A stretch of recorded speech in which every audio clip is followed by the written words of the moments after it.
Manok guys, pero may isang maliit. Ang liit-liit ng isa. Bakit kaya ganyan nakaliit yan? Manok naman ang umitlog dito. So ito guys, ang pinakamaliit. Kurgat. Bakit may ganito siya? Cute-cute naman itong itlog na to.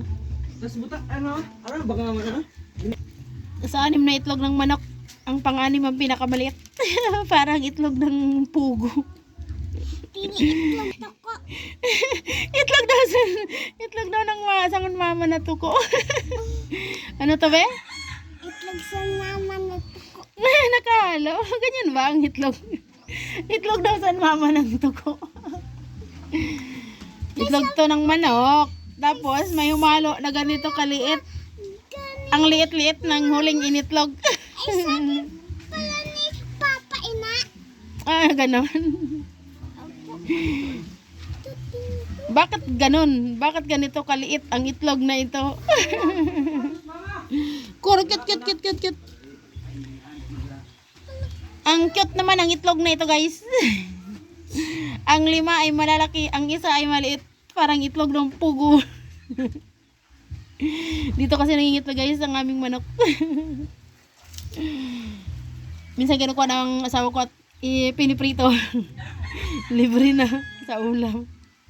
Pero nagtaka lang kami kasi ngayong araw na to merong ganitong kaliit na itlog ng manok. Itlog ba talaga ng manok? Lilit-lit niya, cute-cute niya. Sa mama na tuko. Sabi ng baby ko, itlog daw ng mama na tuko. Ano ba yan? Itlog ba talaga ito ng tuko? May itlog ba ng tuko? Hindi ko alam.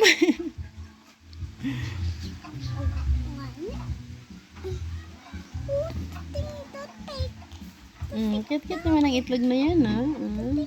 Kung titignan mo, parang sa thumb lang siya. Ganyan lang siya.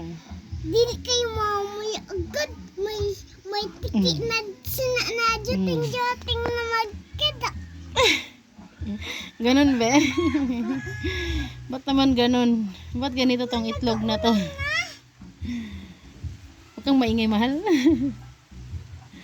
Umulan na, pasok ka sa loob ng bahay.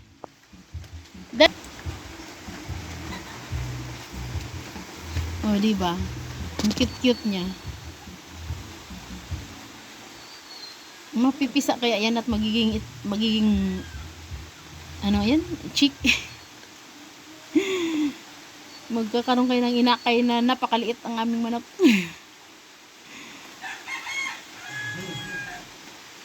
Yan lang guys ang aking video.